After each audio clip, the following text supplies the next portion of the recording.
Idemo.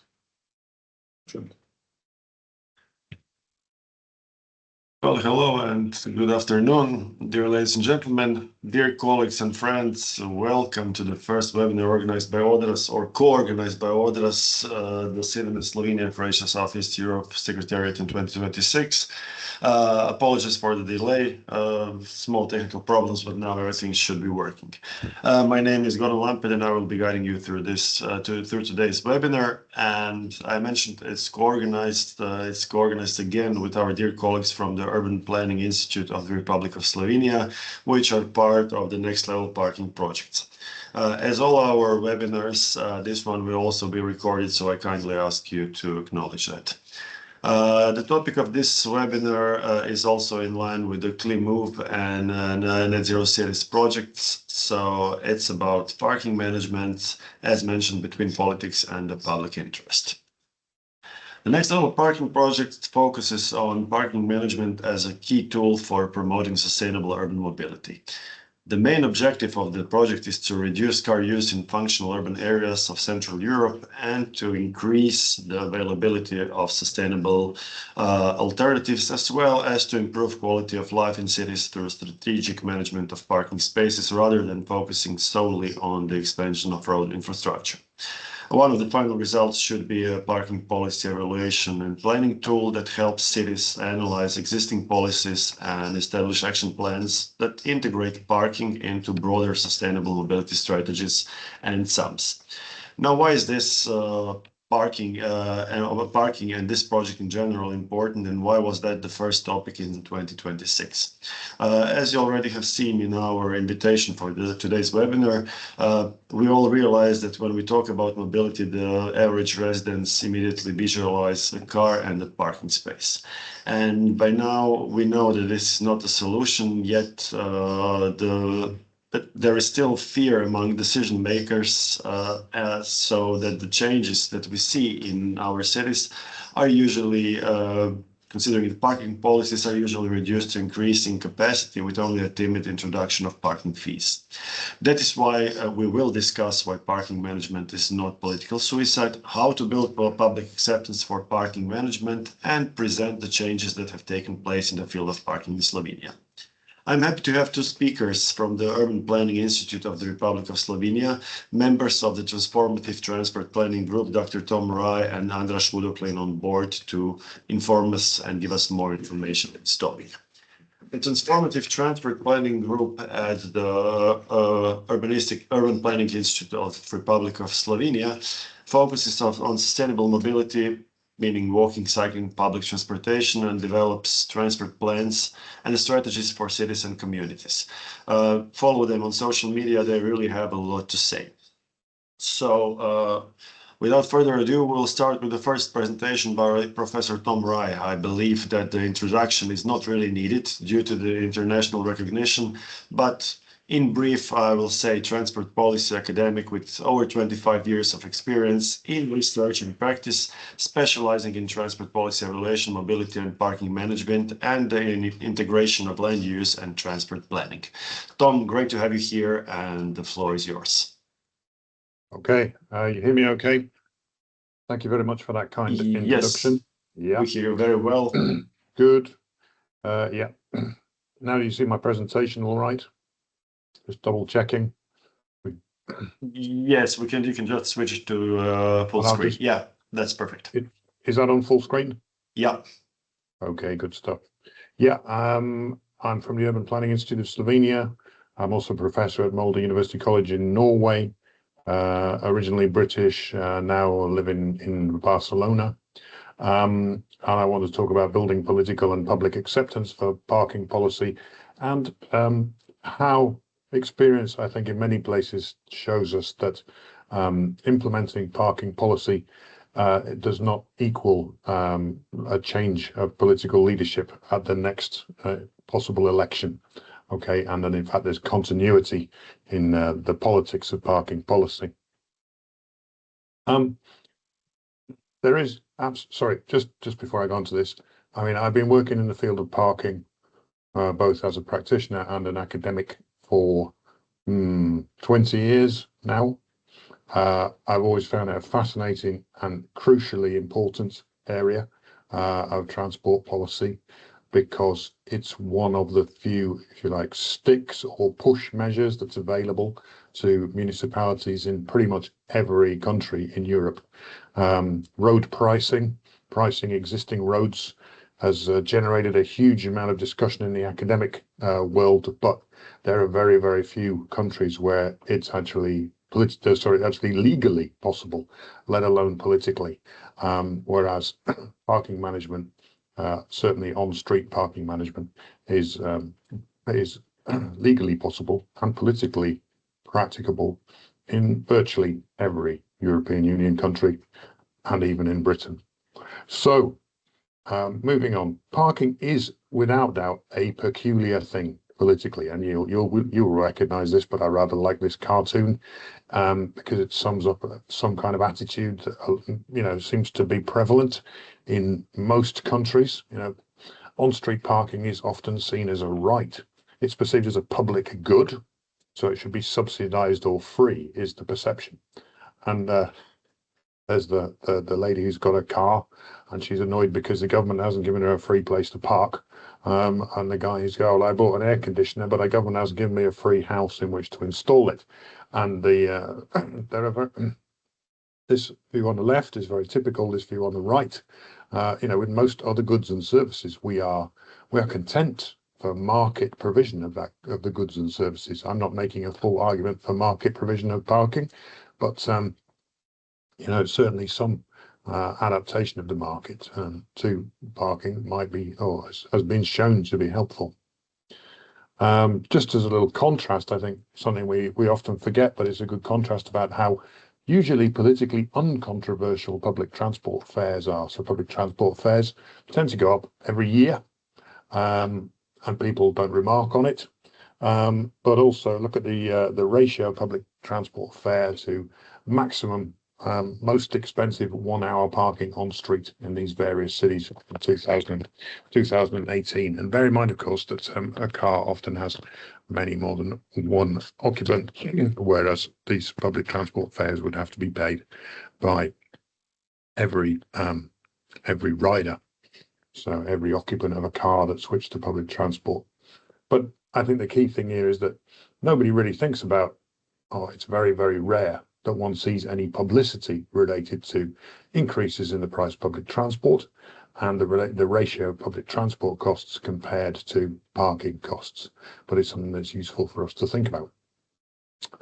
I'll go on to political benefits and sort of the political acceptance of parking in more detail, or somewhat more detail towards the end of my presentation. But I just wanted to point out something that's, I'm sure many of you have experience of, that parking management can deliver benefits. Now here, it's a large city, it's a touristy city in this case, or this street is certainly very touristy, so it's not typical of every single city, but Grodzka Street in Krakow was fully pedestrianised in 2016. Prior to that, you needed a permit to drive and park on the street. However, clearly a lot of people had access to a permit and it was fully parked up. There was controversy, of course, but the change was made and shop and restaurant rents quickly increased after that, not surprisingly, because there are very, very, very many pedestrians who use this street, and the removal of parking, or virtual removal of parking, made the pedestrian environment improve. But the point is, obviously, political change or political decision was required for that. And what I want to talk about really here a little bit in my presentation is what we can do to make that political decision easier for politicians to take, how you can support them if you're in a technical role, and also to reflect on the issue of, well, once parking management has been introduced, is it often removed? And if it isn't often removed, then, well, maybe, that's an indication that actually it's something that is, if not politically popular, can be politically accepted and isn't synonymous with that politician who introduced it being chucked out at the next election.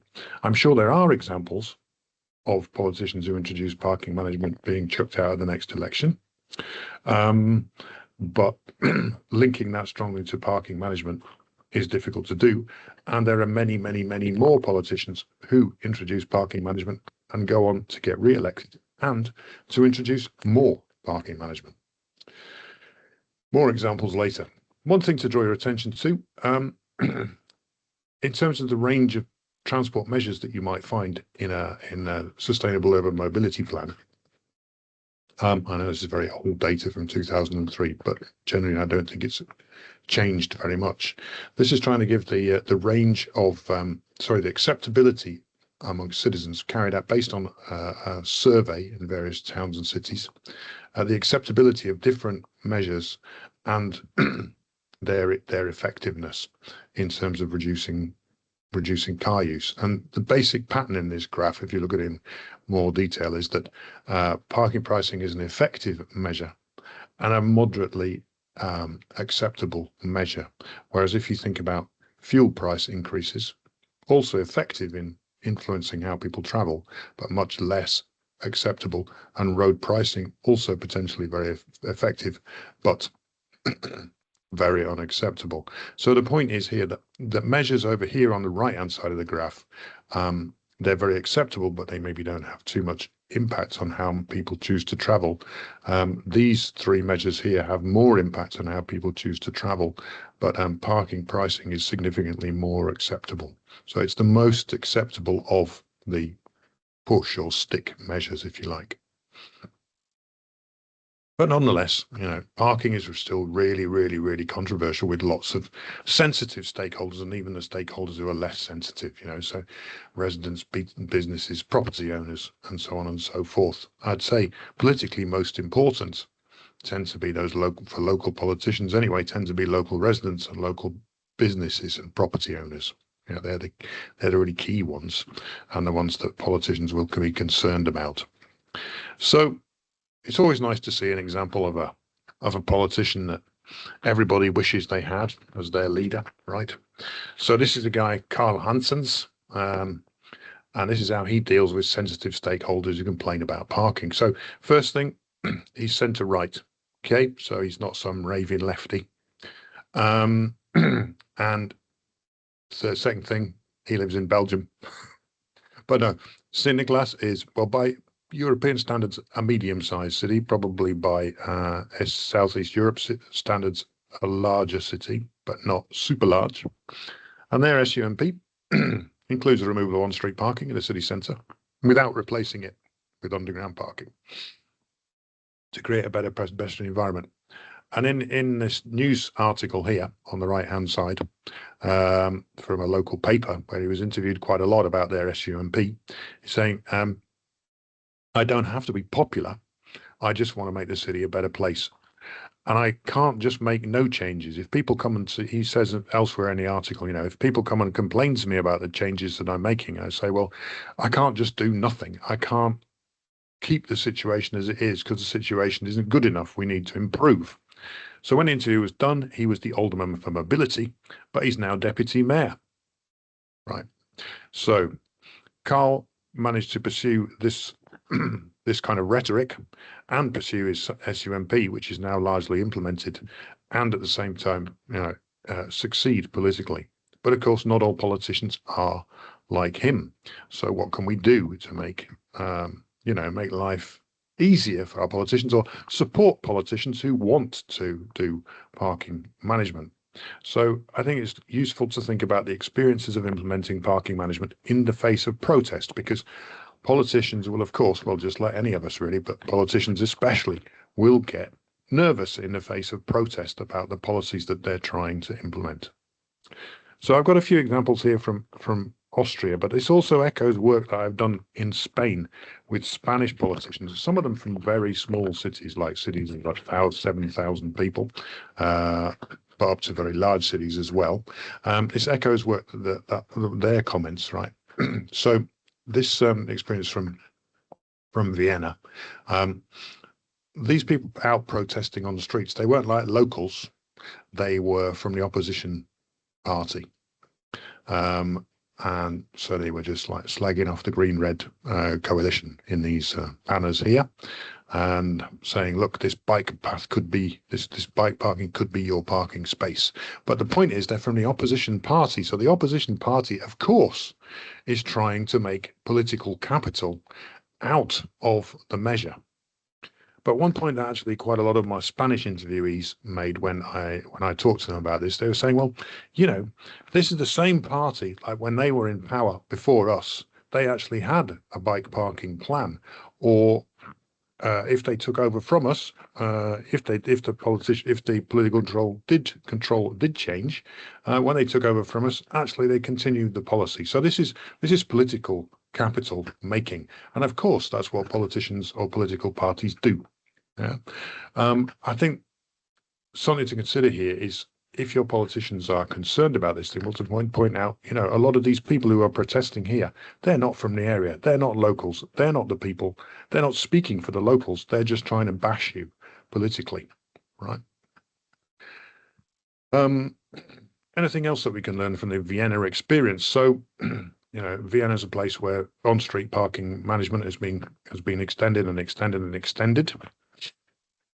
By district, because Vienna is divided into districts. The elected district leaders have a key role in this.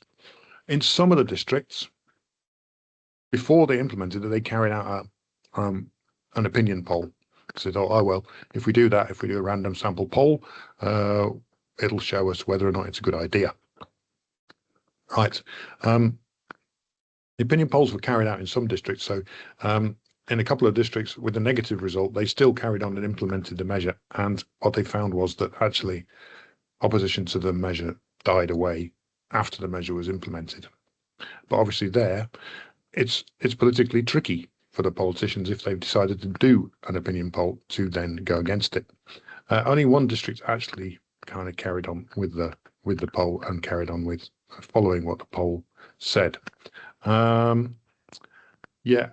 If you're going to do an opinion poll, the finding from this is, well, you know, formulate the question properly. If you're going to communicate it very, very well, proceed it with public consultation, but otherwise it could be problematic. What about the media? What about the media? Yeah, every time there's an extension of on-street parking management, the media like to portray horror scenarios. So the media will, you know, they'll pick up on this kind of thing. The political party that's in opposition coming and protesting on the street, taking photos, putting them in the paper. The media will, you know, give the view make the voice of one person appear that it's the voice of everybody. They'll attack politicians. So what can you do about this? The advice of the Spanish politicians that I interviewed was, A, talk to the locals, get out there and talk to the locals, but accept that there will be some opposition, right? And the other thing is, use your own channels of communication as much as possible to communicate why you're doing the changes and what the changes will mean, right? But don't try to respond point by point by point with what occurs in the media. Perhaps use test phases or trial implementation of parking management as well, right? And I'll come back to that. So what do they do to raise acceptance in Vienna? Before and after surveys on impacts with the results publicized, and that absolutely echoes the work that I did with Spanish politicians as well, where they were saying, as soon as you implement the measure, even if you're implementing it on a temporary basis, and it's obviously working, publicize that, put videos out, show how the street space is being used now you've managed parking. Have some interviews with people going, oh, well, I thought it was going to be terrible, but actually it works fine. Yeah. Interview a shopkeeper who realizes that actually it's helped them. Yeah. Publicize the results in that way. And I think also preparation for implementation, which basically is about communicating, not so much communicating, hey, what do you think about this idea, right? But much more is communicating, this change is coming. it's actually very easy to handle. It's going to cost you this much. This is how you apply. Yeah, so make it, it's kind of very clearly communicated instructions, if you like, as much as saying, do you think the price should be 50 cents an hour or a euro an hour? Yeah, it's communicating what's going to happen and making it easy to engage with the service, to use the service. And adding onto that is not in Vienna, but sometimes in the UK, when somebody makes their first violation of a new parking zone, instead of fining them, give them a warning. So say, hey, look, there's this new parking zone. Maybe you didn't know about it. Not going to fine you this time. Do it again, and you'll be fined, right? Because this was the rule that you violated. So these are things that you can do to make the system user-friendly and communicate that user-friendliness. And this is fundamental. Anything else? In any size of town, from the largest to the smallest, if you're thinking about making changes to parking management, collect basic data on parking occupancy and use that and visualizations to inform your consultation activities. I mean, it's helpful for people to know, but they often won't think of it, that whilst it appears that the one street it's impossible to park on, you can never find a spot.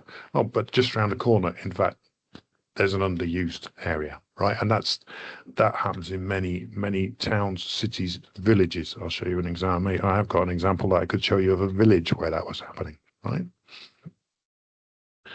Key stakeholder groups. Residents are a key stakeholder group. Residents are often treated in on-street parking management schemes much more favourably than non-residents, because they're the voters effectively of that local area. I mean, to give you an example, and I'm not saying that this is necessarily a great example, but for my on-street parking permit in Barcelona, a city of 1.8 million people, I pay 20 euro cents a day, but only weekdays. So basically it's 50 euros a year. And it's no more expensive if I've got 3 cars, so I'd pay 50 euros a year for each of the cars if I had 3 cars registered to me. There is a question as to whether I could find a space, because the amount of space has actually been reduced over time, but the price has been, price for me as a resident has been kept static and very, very low in comparison to the on-street visitor parking price, which has gone up extremely well. It's isn't very high. It's high now, and also related to vehicle emissions. But 20 cents a day is extremely cheap. Anything else you can do? Visible complementary improvements hand in hand with parking management. So down here, there's an example of Sofia in Bulgaria. When paid parking is implemented, some of the revenue is used to renovate the sidewalk, the pavement alongside the new on-street parking area, on-street parking. Well, obviously, it does generate revenues, and you could put that into participatory budgets or parking benefits districts, where it becomes as transparent as possible what you are doing with the revenues. And that's really, really fundamentally important. And of course, it's something that can, as long as you've got a parking operation that does not need subsidizing, then there will be some revenue generated, although that should not be the main objective of the parking scheme. And the revenue generated, well, it's helpful to show people what you are doing with that revenue, and to some extent direct it locally. And here's an example from Norway, a town of 85,000 people. They had this city centre car park, and they now turned it into a park. They had a test phase, and I think the way that they carried out their public consultation was very interesting.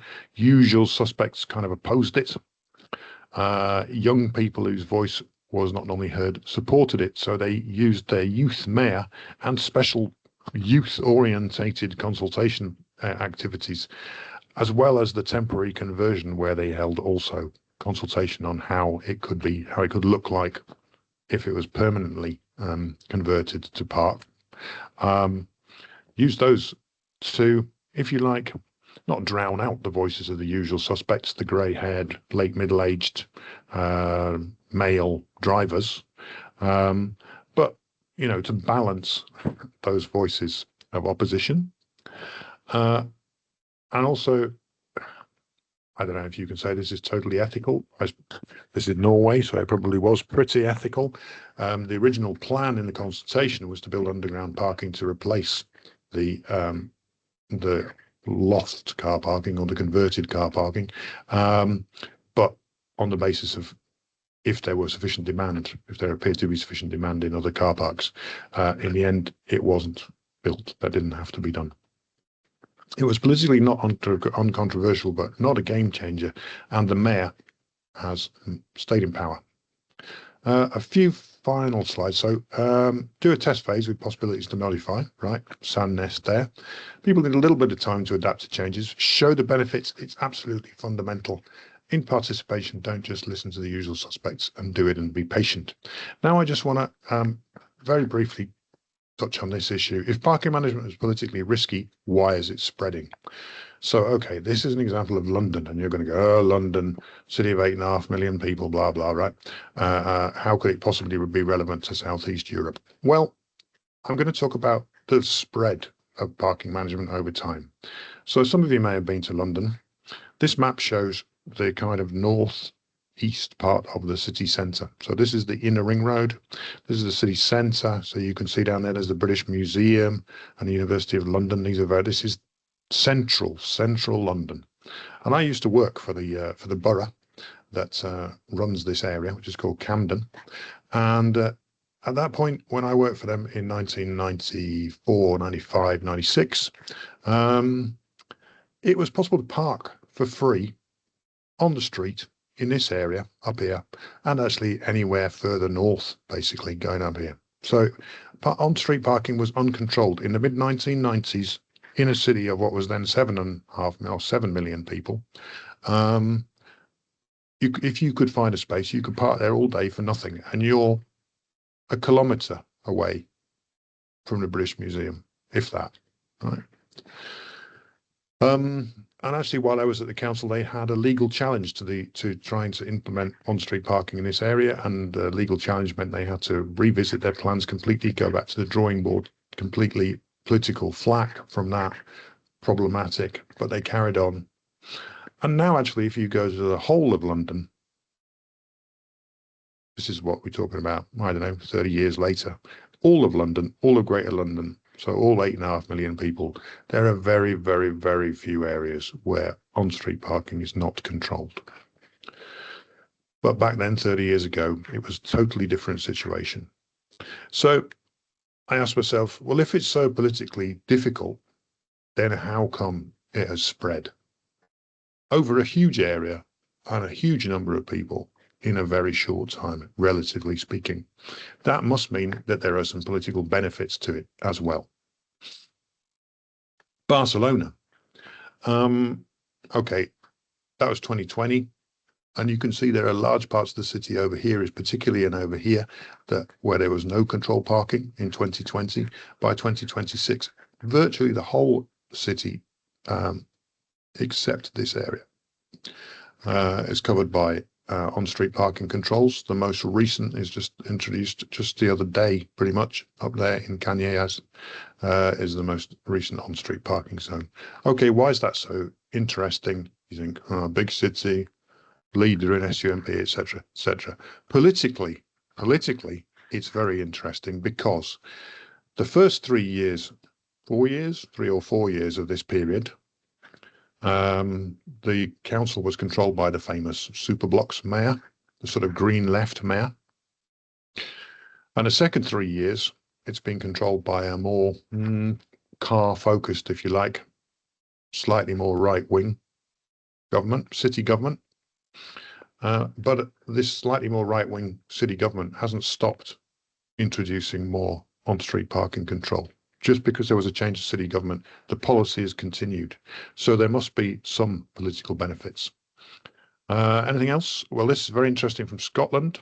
So it was allowed to park on a sidewalk, or it was very difficult to enforce parking on the sidewalk before a new national law was introduced in December 2023 in Scotland, banning sidewalk parking basically for accessibility reasons, so that now people with prams and wheelchairs and so on can actually walk down the sidewalk. And here's a picture of the same street in 2023 and 2025, and you can see that effectively parking has been prohibited on one side of the street so that cars can don't have to park on the sidewalk on the other side. But this has reduced parking capacity on the street by somewhere between 1/3 and a half, so very significant. And these streets are completely parked up at night when people are back at home. But incredibly, there's been very little political fallout from this, according to my sources. Right, and certainly that the city council's not changed politically. So, and that's an interesting example of how quite a radical change can be introduced, and no fallout, or very little fallout. And then finally, as conclusions, here are some thoughts on how you can introduce parking management in a way.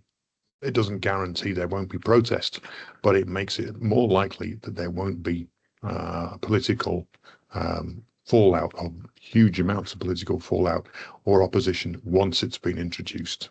Yeah, and I've been through most of those things already, but it's things like simplicity of the system, clear reasons, start small, build from there, timing as well. Try and combine new parking management with improvements to sustainable modes or better public space. Right, so those are some tips on how to make it more acceptable, and that's all I've got to say. So thank you very much for listening. I hope you found some of that interesting, thought-provoking, whatever, and I hope I managed to convey some of my interest in parking, because I am genuinely, however slightly sad and geeky it might appear, I am very interested in parking. Thank you. Voila. Thank you very much, Tom. As Magdalena already wrote, we will have in the chat, we will have questions for you after the second presentation. And whether or not we find it geeky to be interested in parking management, but obviously we all are geeks then, and because there is a huge number of us being a part of this webinar, so it's great to have you here, and also great to have this presentation. But just a very, very very important point about geekiness. I know I was joking there, but I think ourselves, maybe as parking professionals or people who work on parking from this point of view, sometimes we maybe need help to understand how other people who are consumers of parking perceive parking, so that will also help us to implement policies in a way that's more acceptable. Yeah. So maybe get some professional help in terms of professional communications help to understand the perspectives of other people who aren't so passionate about parking in the way that we are. I totally agree. Thank you very much, Tom, one more time. Now we are going to the second presentation of the day, and this will focus more on Slovenia. Our presenter is Andraž Hudoklin, a landscape architect with a master's degree in sustainable mobility from the University of Ljubljana. He is working with the Urban Planning Institute of the Republic of Slovenia since 2019, and let's see now what research and practical planning experience he has gathered until now. Andraž, please introduce the Slovenian case to our participants. The floor is yours.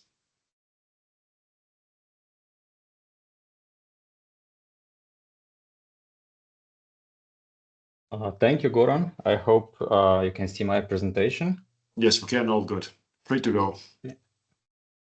So, Slovenia has made quite some progress regarding parking management in recent years, and I will chronologically present what exactly happened and also how it happened.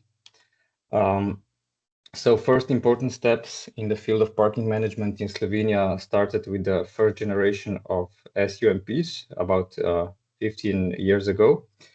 The first ones were prepared more or less as pilot projects, and then some guidelines were prepared and national funding for the preparation became available.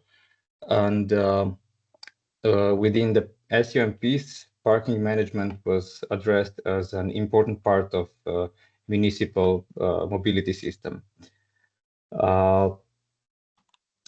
At the same time, there have been several national and European projects that played a key role in facilitating knowledge transfer and capacity building within the country, within Slovenia.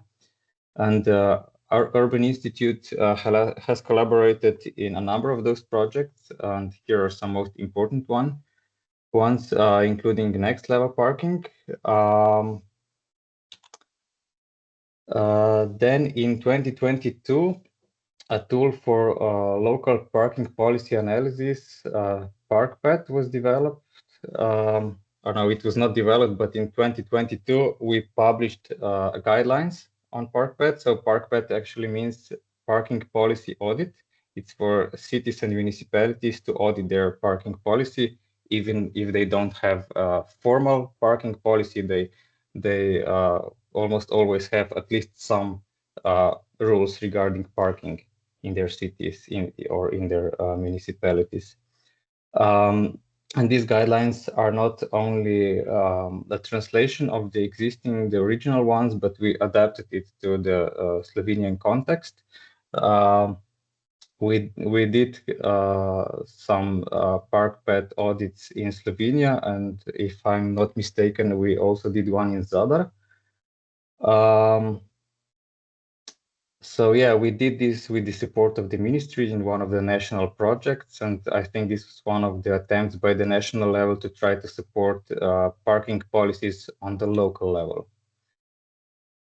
Then in 2022, one of the most important things happened on this topic in Slovenia, the Comprehensive Transport Planning Law. This law also regulates parking policy on national and municipal level. Some of you may know that Slovenia actually does not have regional authorities that would be responsible for parking management on the regional level, but there are 12 biggest cities or city municipalities that are obliged by this law to prepare their action plan for parking policy by 2028. And because this is required by law, the state also co-finances this at the rate of 80%. Then a year later, the responsible ministry launched a big project on sustainable parking policy. This consisted of 3 work packages, and I will briefly present each of those packages. Each package was run by several partners. The first work package prepared national guidelines for preparation of parking policies. They based it on some pilot projects. They also prepared model ordinances for municipal parking management, and they prepared some examples of rules regarding parking to put in the municipal spatial plan, so to connect spatial planning and transport planning. Then the second work package, which we worked in with partners, the second work package prepared the strategic framework for parking management in Slovenia and did a number of guidelines actually. So the first ones were on technical standards for parking area design, then guidelines for parking management in tourist and conservation areas, guidelines on national system of mobility points, which is mostly on park and ride. We also organized training events on parking management for consultants and municipalities. And we also prepared a national conference on sustainable urban mobility planning that year. And of course, it was on the topic of parking management. And for this reason, we prepared a video. You can access this video on our YouTube channel or by scanning this QR code that you see now. So the video is an international overview of parking management. We interviewed a number of international experts on this topic. So this project or this work package directly addressed the importance of parking management for quite a wide audience at this conference, from municipalities to regions and also national levels, including politicians that were some of them present at this conference. And then the third work package, this was mostly technical or IT based. They developed a national parking platform called C-Park. Then they invited all municipalities to contribute their parking data in one unified platform. But unfortunately, this is not well functioning yet, or not yet for public use. Returning to SUMPs, the most recent thing on this topic of parking management are municipal SUMPs again, because in the last year or so, the majority of Slovenian municipalities prepared their SUMPs.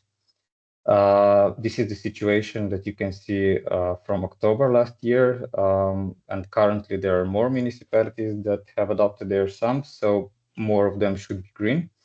And in this generation, the documents they must include or cover the topic of parking management. So we expect further development of this topic on the municipal level. So what would be next steps for us in Slovenia? As you could see, a lot of steps and initiatives have been taken on this topic in recent years, and we will continue to learn from ongoing processes within municipal SUMPs, as well as through parking management projects that we work in. And currently there are regional SUMPs starting, and of course parking management will also be one of the topics there, and I think it will be interesting to see what will happen and how will happen. And yeah, within Next Level Parking Project, we've prepared a set of recommendations for our ministry to improve and further develop parking policy on all levels.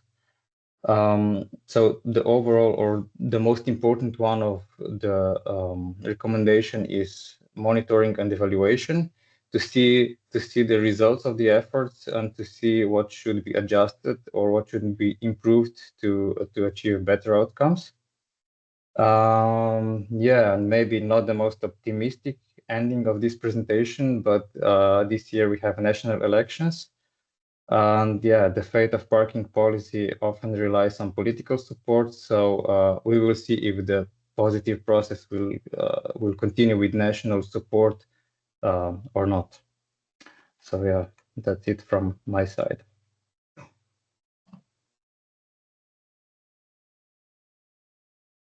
Thank you very much, Andraž, for the interesting overview of the situation in Slovenia. And now I think it's time for this more interactive part. Looking forward for your comments and answers, of course, talking now about all the participants. As I can see, Magdalena's message is the last one in the chat before we can also raise the hand, or if you want to ask directly, or you can just write it down in the chat. I'll start by asking Tom. I will open this interactive discussion by asking Tom. Most of the cities in the region, but also Andraž, you can comment. Tom, you have shown a few cities in your presentation that are around 80,000 inhabitants. This is for the region covered, but also we have many participants from Czech and Slovak republics at the moment here. So 80,000 inhabitants is already a huge city for our sizes, I would say. Now, also in Europe, most of the cities are small and medium-sized. Is parking management relevant in smaller cities, and will it be less publicly acceptable in these cities, since there are, of course, less problems? Okay, well, I'm glad you asked me that question, Goran. I've got a couple of responses. First of all, I'd just like to share my screen, actually. And this is to answer the question of whether parking management is relevant in small cities. So here we have a village in Scotland, right? And this village in Scotland has a population of 570 people. One of my students was working for the Roads Authority, the municipality that controls the roads here.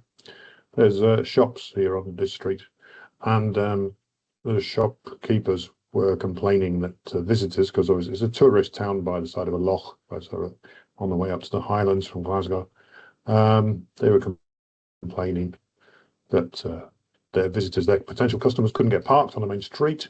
So the solution, well, they did a quick survey and they found out that actually most people who were parking on that street were parking there all day and arrived early, so indicating they were probably shopkeepers, the story. Yeah, so the solution was just introduce a time limit on this part of the street, and publicise better this parking here and here and here, which is about a minute's walk away. That solved the parking problem that was there, right? So this isn't the kind of parking measure that's going to cause lead to necessarily massive changes in the way that people travel, but it builds acceptance for the idea of parking management, and more you can build on that, those initial steps. There are Slovenian cities, small Slovenian cities also, that have introduced parking management, and they've tended to do it, similar to that case from Inverary.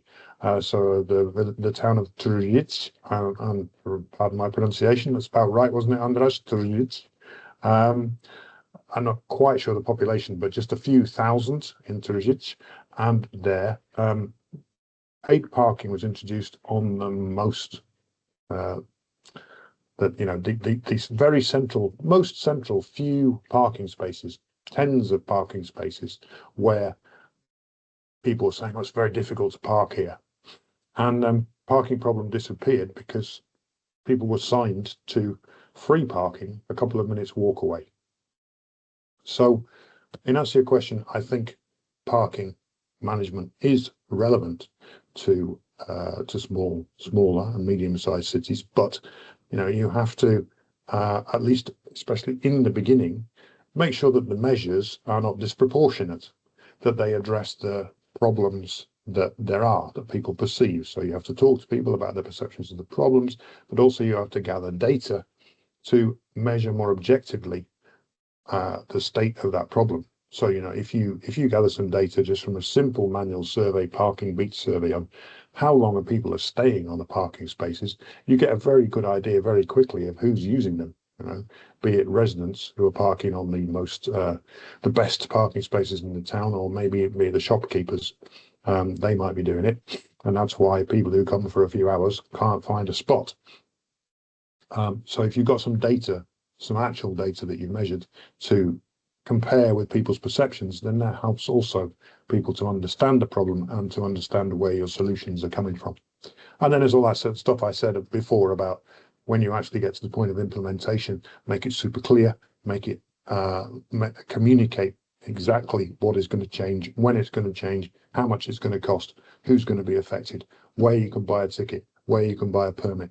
Make sure everybody knows that it's crystal clear, so that people can't say, oh, I never knew. I mean, but still some people will say, oh, nobody ever told me.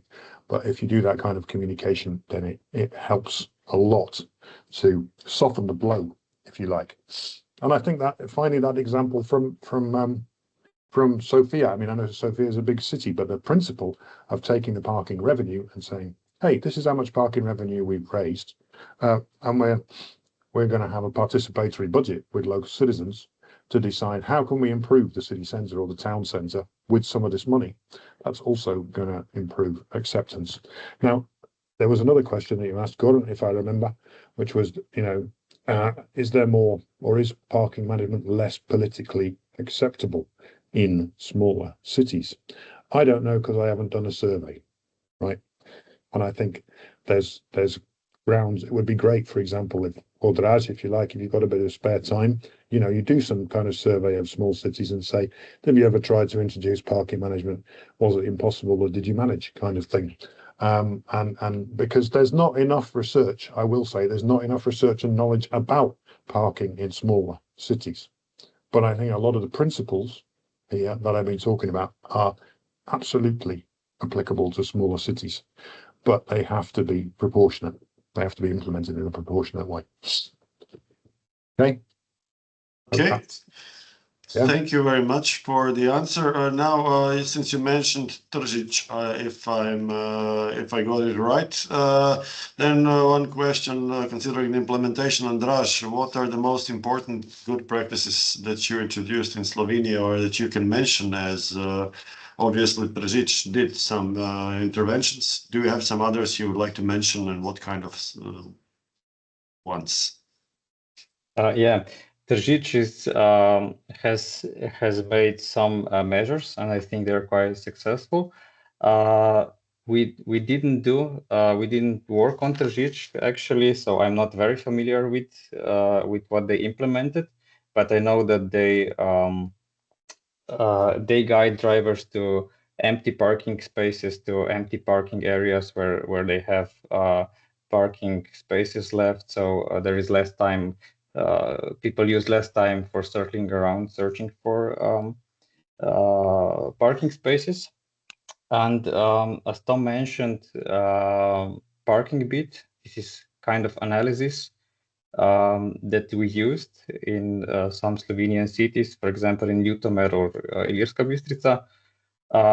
We often hear that there are not enough parking spaces in the city, that we need to build more, etc. But when we do such analysis, at least in our experience, we see that about 1/3 of parking spaces in the city are always available. It's just people's perception, because yes, the most wanted parking spaces are almost always occupied. But if you drive a little more away in the walking distance, there will always be some free parking available. Yeah, so in a way, this can also answer your question if parking management is relevant for smaller cities. I would say yes. For example, Ljutomer, the whole municipality has just above 10,000 people, and the city itself has only around 3,000, if I'm correct. And they are partners in this next level parking, and we are developing their parking policy with them. Okay, thank you. We have, before I start reading the questions in chat, I'm glad that we have some. We also have one question, one raised hand, if I'm not mistaken. It's by Andraž. Andraž, are you here? Or would you like us to read? Would you like to join live, or you can't talk? Okay. Okay, you have a comment. Ljubljana is the most progressive parking management. I'm guessing you are saying it because of the railway station reconstruction project, right? No, I can talk now. So, you can talk now. Yeah, just wanted to add what Andraž mentioned, that Ljubljana is probably the most progressive regarding the overall parking policy, regarding the constant enlargement of parking managed area, and the prices system, etc. But maybe we should also mention Bohinj as a small touristic area, where they also have very advanced and something to follow regarding the parking management. So Bohinj area as a small touristic place, and Ljubljana on the other hand as a big town. These are the two best examples probably to follow. But Tržić as a comprehensive parking policy, and some other smaller cities as well, these are kind of a regular average approach within the country. Okay, so we have more good examples that we can actually all interested ones can actually check them out and follow to get more information. Now we have one question for Mr. Lubos. I also apologize for butchering some names if I mispronounce something. So Mr. Lubos said it's for Tom, for you. So parking management is a way to reduce the car usage, to join the parking policy with public transfer and making parking more expensive. So basically a combination integration of public transportation system and also parking policies. Could you please comment on that? Does this work as a positive attractor? Yes. There is no doubt that those cities for which there is data about how, for which there's data that shows that they've changed the way that people travel in those cities, have invested in public transport, improved their public transport at the same time as making it a little bit more difficult or expensive to park. So there was a reference, for example, to Vitoria-Gasteiz in Spain in my presentation, a city of about 200,000 people, I think, 250,000 people. Very isolated city, by the way, doesn't really have any regional competitors very close to it, which completely reconstructed or restructured its public transport network and improved the service at the same time as tripling overnight on-street parking fees and increasing the size of the controlled parking zone. But I would caution, I mean, we've been talking about, and it's a point I wanted to make to add to what the very valid points that Andraž was making about small cities. There's been an issue in Slovenia, in very small Slovenian cities, saying, oh, well, what we actually need is park and ride. And actually, park and ride is very expensive to operate. And in the case where most people, or where the town is so small or small enough that basically if you price a little bit of parking in the city centre to reduce occupancy, increase turnover, and so on, that's not enough to generate demand for the park and ride service. People will just park close by and walk the final few meters. So whilst in larger cities, public transport and park and ride can provide an alternative to more city centre parking, I would caution against trying to have that system in smaller cities, cities below maybe 25,000 people. They're the primary alternative, if you like, when people say you have to improve the alternatives if you're going to charge per parking or control on-street parking spaces, the primary alternative is basically park and walk. So what the very small Slovenian cities have done, like Tržič, but other Slovenian cities too, where they sign the nearby free parking to make sure to give drivers an alternative to parking at the very central space and paying. Yeah. And so that also means that maybe you have to improve the walking environment a little bit to make sure that the walking links from your slightly more remote parking to the city centre are actually good. But when we're talking, when I say remote, I mean like 1, 2, 3 minutes walk kind of remote. Yeah. So I hope that answers the question about public transport, but also cautions about thinking that public transport is always the alternative when you're implementing parking management. It isn't necessarily. Okay. And apologies, I have to switch my camera and mic off because I just need to go and find a tissue. Apologies. Okay. You are excused, not a problem. Now we have another question. Thank you for the question. Thank you for answering it. Now the next question is from Klara Danilovic. There is one question for our guests concerning something that was mentioned, that parking payment should not be just considered as a way to collect money, but obviously, as mentioned, as stated, it's something that is being done in Serbia to fill the city budgets. And so there are no clear connections to mobility management. It's just about the money. How to make use of the existing public acceptance to make this tool more useful for sustainable urban mobility? That's the question by Klara Danilovic. Andraž, can you give us an answer considering this one, and Tom also? Andraž, please. Sure. Yeah, thanks. Yes, when people pay for parking, they often see it in a way that Klara described. So it's just giving money to the city, giving money in the black hole. But one of the recommendations that we actually want to present to our ministry is that the money that is collected from parking should be used for sustainable mobility. So to improve cycling or walking infrastructure, to improve public transport. And this is something that is functioning quite well in Amsterdam, for example, or in Poland. Yeah. Okay, Tom, do you have any comments on this one?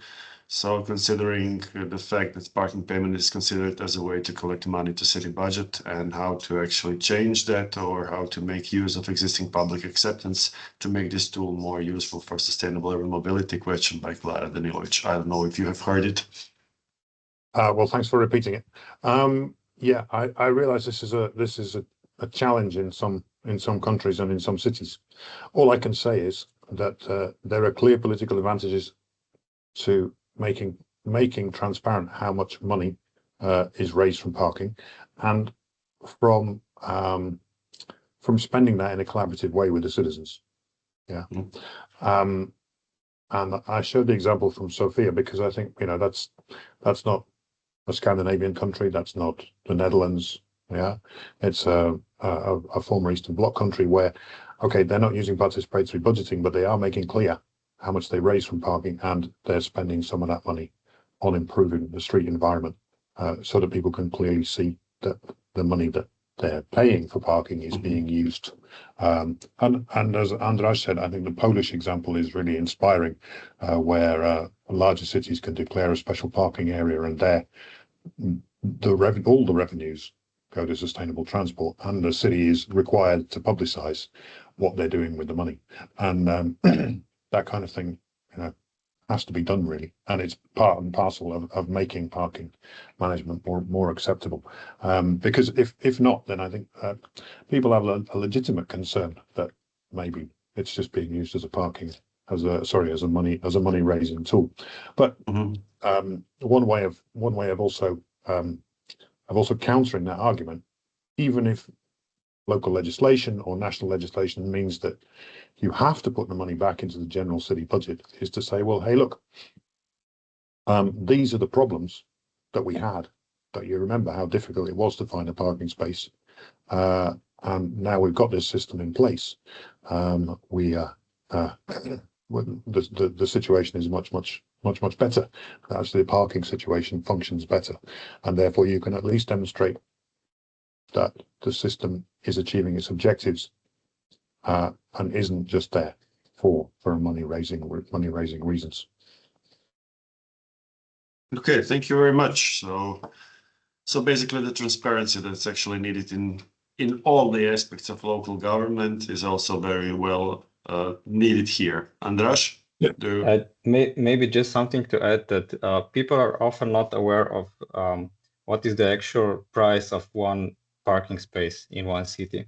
So they see it as a free opportunity to park, but no one really knows what costs the city has to provide, for example, in the winter, for this removal of snow, etc., for the pavement, for everything that is needed to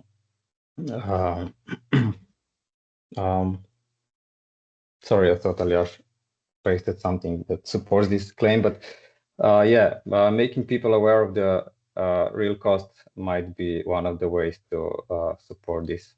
Okay, also, yeah, very nice approach to get people more familiar with the real costs. Dario asks, yes? Could I just add, or maybe emphasize the point that I was making? Apologies if I'm overemphasizing it, but even if there's not transparency of how much money is raised and where the money is going, being transparent about what the parking management system is achieving in terms of the improvement of the situation. For example, data on, in the pre-parking management situation, how long people had to search for a parking space compared to in the post-management. In the post-parking management situation, how much less time they have to search for a parking space, then that at least demonstrates that the system is working. And I think that's a really important point to bear in mind. Okay, now thank you for your added comment. Now we're going to the question of Dario. What is your opinion? Are local residents ready to give up free parking spaces if they don't have any alternative? Question goes for both of you guys.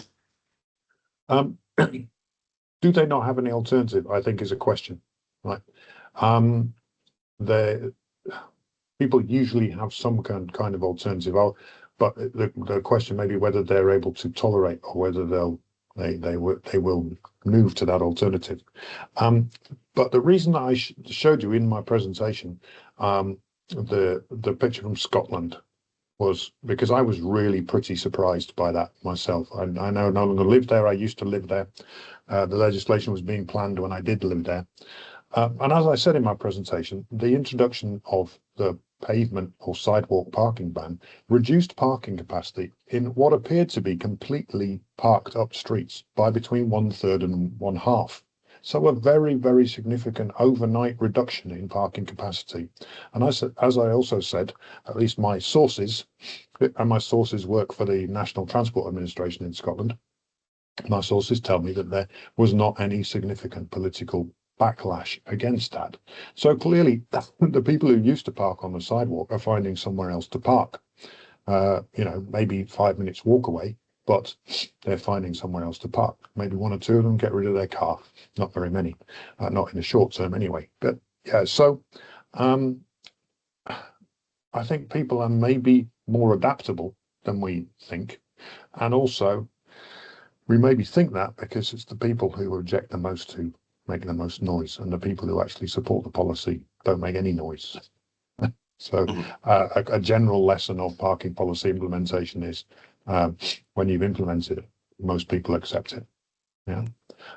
So that's my attempt to answer that question. And the reason that I showed the Scotland footway parking ban was precisely because of that, because I really thought that people living in areas like the one I showed you in the photo didn't have an alternative, but clearly they do.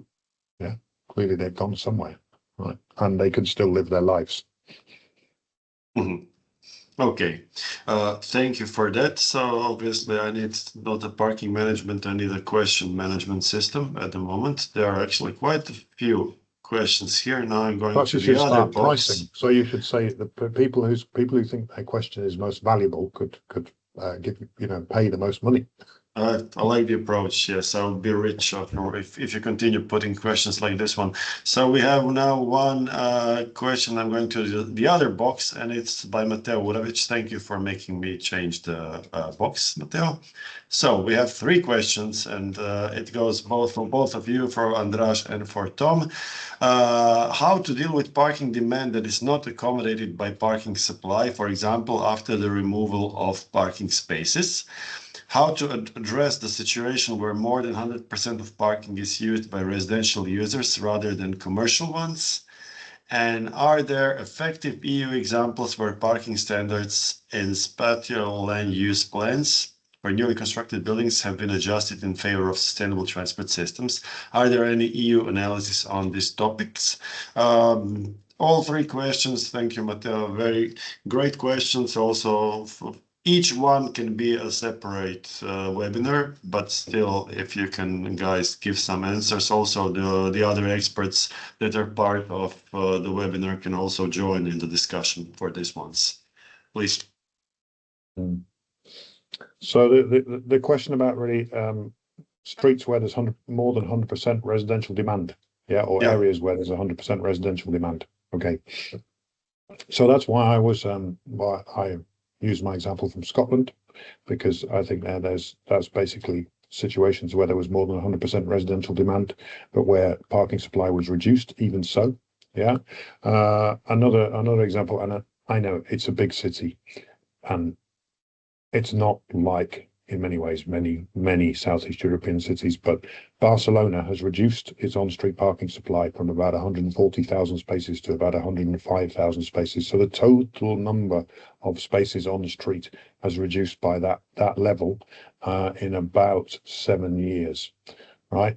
So that's a 30% reduction, something like that, in 7 years, in the total number of on-street parking spaces, without a corresponding increase in the off-street parking supply. What are they doing with that space? Pedestrianising it, semi-pedestrianising it, turning it into motorcycle parking, turning it into bike parking, whatever, trees, super blocks, etc. Do people adjust? Yes, clearly people have adjusted right? Because, well, for example, demand for housing continues to be extremely high. People want to live in Barcelona. So I think sometimes we think of it as an absolute barrier, that when we get to 100% occupancy that's caused by solely local residents, then we can't do anything about the parking there. We can't reduce the amount of parking that's available. Sorry, another thing that has occurred to me, the very, very little monitoring that takes place of the introduction of on-street parking controls shows that on-street parking controls reduce demand overnight, even when the controls are not in operation. So what's going on there? That's people from outside the area who've been using the area for long-term parking. I mean, to give you an example, it's not actually on the street, but just up the road from my house on a bit of spare kind of waste ground. There's a camper van from Stuttgart that's been parked there for at least the past 6 months, right? And there are long-term parkers who will park on street in uncontrolled areas, in areas where there's no parking controls. And if those parking controls are changed, then they will move out completely. So there's perhaps more scope than we think in areas where there's 100% or more parking demand. I do accept, though, that something that there's not been enough work done on, and cities are still struggling with it, is areas of sort of former socialist housing, high density socialist housing, where there's sort of that people use bits of grass and God knows what to park their car overnight. We're working on a new project proposal where we'll be working with a housing provider in Krakow to try to deal with that issue. I think there have been some attempts to deal with that issue in Ljubljana as well. But I accept it's a tricky one. And by the way, Goran, I have to give advance notice that I unfortunately have another meeting at 3:30 that I will have to go to. Okay. Okay. Thank you. I don't know. Did I answer all the questions there? Or was there another one? Well, there was another one also considering the EU and situation with examples parking where standards. parking standards. Yes. There are many cases of cities that have reduced their parking standards, sometimes to zero in certain areas. Yeah. Are there any maybe already examples that are easily, I could say, reachable, so that all the interested ones can check them out? Because there were many rumors about lowering the standards in order to get more sustainable transportation. But the question is, where we can find good examples and to check them out. Okay.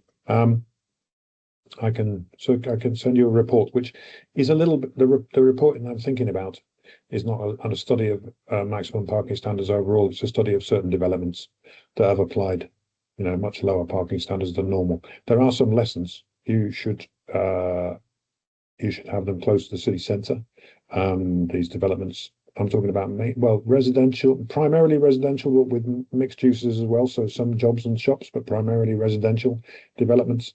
They should be as close as possible to the city centre, and they need to be in areas where on-street parking is controlled, because otherwise they can cause, overspill parking problems. But otherwise they can be very, very successful. Both successful from an environmental point of view, but successful from an economic point of view as well. So I can send a report about those types of developments. That's no problem. That would be great. And also, if and possible, another paper on the impact of parking standards, and even not just parking standards, but where the parking is provided in relation to the final destination, including the house. So if you have parking outside your house, you're far, far, far more likely to use your car than if you have parking even 100 or 200 meters away in a common parking area in your residential zone. Yeah. So this has been found in Norway, where there's the National Travel Survey allows a detailed analysis of this effect.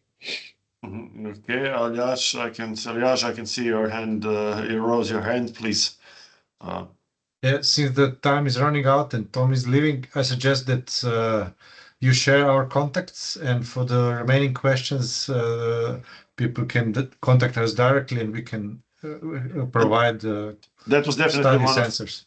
yeah, that's definitely one of the ideas that to answer some of the questions, if it's possible, if it's okay with you guys in written form as well. Since there are more questions, many are partly answered during the presentation, but it's all about, we can see one from Prague having this problem where people are not, so I can see the fear of losing parking spaces is huge, and the politicians equate it to losing voters. So how to address those political decision makers? For example, that's the question from Daniel White.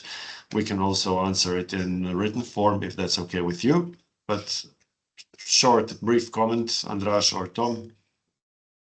Well, in my presentation, I tried to address that very point about, I mean, that's a question from Prague. I don't know if it's referring to Prague, but I showed examples of large cities where politicians of different colors, different complexions, have over time found that actually it was politically beneficial to increase parking controls, increase parking management. And that included, to some extent, reducing the number of spaces in certain places to provide, for example, better pedestrian facilities. So, yeah, I tried to make that a key point in my presentation, that it's not necessarily a political death knell for a politician to introduce parking management. Mm-hmm. Okay, well, I would propose that basically we send some of the questions to you all and just send the answer in written form if that's okay. You don't need to have expert pieces in answering, because I see some questions from Zagreb with also there were questions from Podgorica, because there are many things happening in our region that go in a different direction from those that you were either preaching or you have shown in your presentations today. And in general, yeah, not to keep you waiting longer for your next meeting. I would like to thank you very much for your time, for the things that you have shown and the knowledge you have shared, both of you guys, and for the presentations.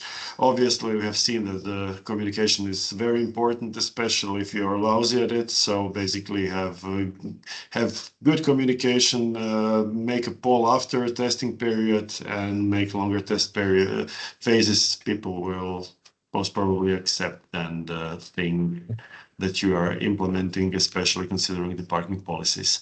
As mentioned, thank you very much for quite a huge attendance. Apologies for the problematic start, and we'll try to get the answers and also the documents that have been asked about the studies, EU studies, and that Tom mentioned. We'll try to send you on your emails that you used to sign on.